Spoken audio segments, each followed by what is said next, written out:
ইয়ে বাবা সোনা, এ সোনা।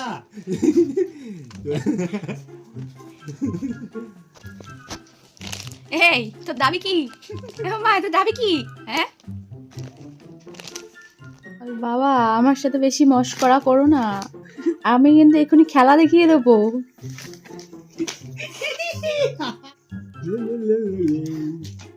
দেখি কতটা লাল টপলো।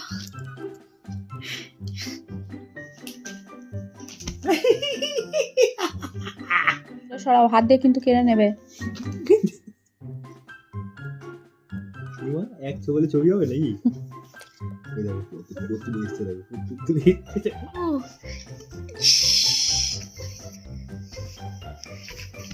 বলছে একবার আমি উঠতে শিখে যাই, তারপর তোমার খেলা দেখাবো।